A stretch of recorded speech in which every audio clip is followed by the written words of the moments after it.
పిత పుత్ర పవిత్రాత్మ నామమున ఆమెన్. క్రీస్తునాథుని యందు ప్రియ సహోదరి సహోదరులారా, అపోస్తుల కార్యములు 4వ అధ్యాయము 13వ వచనం నుండి 21వ వచనం వరకు. నేటి మొదటి పట్టణంలో పేతురు యోహానులు విచారణ సభలో క్రీస్తుకు గొప్ప సాక్ష్యాన్ని పలుకుతున్నారు. పేతురు యోహాను దేవాలయానికి వెళ్ళినప్పుడు దేవాలయం వద్ద కుంటివానికి స్వస్థం దయచేసి ఉన్నారు. క్రీస్తు పేరుట ఆ కుంటివాడు నడవగలిగాడు. అది చూసిన ప్రజలందరూ కూడా గుమిగూడి పేతురు గారి యొక్క ప్రసంగాన్ని విని విశ్వసించారు. అది తెలుసుకున్న ఆ దేవాలయ అధికారులు, సద్దుకయ్యలు, అర్చకులు అక్కడికి వచ్చి వారిని బంధించారు. విచారణ సభలో ప్రవేశపెట్టారు. విచారణ సభలో ఉన్న సభ్యులు అన్నా, కైఫా వారిని గద్దిస్తున్నారు. ఎందుకు మీరు క్రీస్తు గురించి బోధిస్తున్నారు?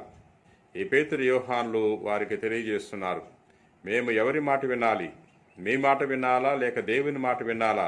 మీరే తేల్చి చెప్పండి అని తెలియజేస్తున్నారు.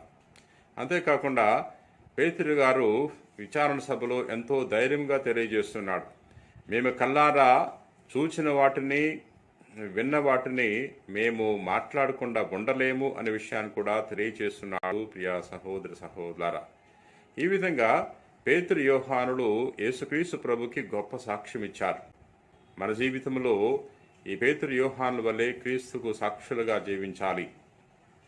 పేతురు యోహానులు దేవుని యొక్క ఆత్మశక్తితో నింపబడ్డారు. దేవుని యొక్క ఆత్మశక్తి చేత బలపరచబడి వారు గొప్పగా మాట్లాడగలుగుతున్నారు. మనం కూడా క్రీస్తుకు సాక్ష్యము ఇవ్వాలంటే మనం కూడా దేవుని యొక్క ఆత్మశక్తిని పొందుకోవాలి. ప్రియ మిత్రులారా, నేటి సువిశేషము మార్కు సువార్త 16వ అధ్యాయము 9వ వచనం నుండి 15వ వచనం వరకు. నేటి సువార్తలో యేసు ప్రభు యొక్క దర్శనాల గురించి ధ్యానం చేసుకుంటున్నాం. యేసు ప్రభు ఉత్థానమైన తర్వాత ప్రప్రథమగా మగ్దలా మరియమ్మకు దర్శనమిచ్చాడు.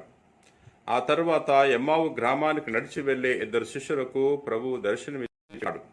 తర్వాత తిబేరియా సరస్సులో వలవేసి చేపలు పట్టుకుంటున్న తన యొక్క అపోస్తలులకు ప్రభు దర్శనమిచ్చి ఉన్నాడు. తన ఉత్థానము గురించి నమ్మని 11 మంది శిష్యులకు మరలా దర్శనమిచ్చి వారికి తెలియచేస్తున్నాడు. వారి యొక్క హృదయ కాఠిన్యము గురించి వారిని గద్దించి ఉన్నాడు. చివరగా నేటి సువార్తలో ప్రభు వారికి ఒక గొప్ప ఆదేశాన్ని ఇస్తున్నాడు. మీరు ప్రపంచమంతటా తిరిగి సకల జాతి జనులకు సువార్తను బోధింపుడు అని తెలియజేస్తున్నాడు.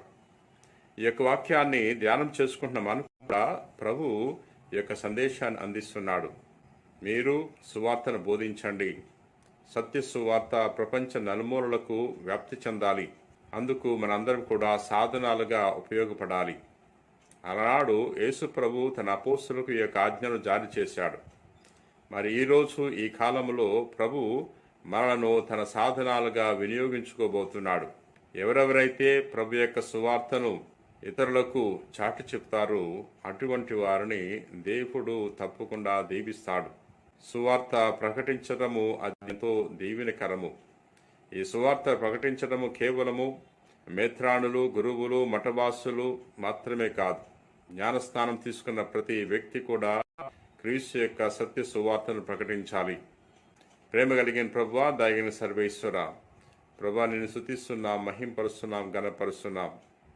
ప్రభువా, నేటి సువార్తలో నీవు మాకు ఒక గొప్ప సందేశాన్ని తెలియజేసి ఉన్నావు. ప్రపంచ నలుమూలలకు సువార్తను చాటి చెప్పండి అని తెలియజేసి ఉన్నావు. సకల జాతి జనులకు ఈ సువార్తను చాటి చెప్పమని తెలియజేసి ఉన్నావు.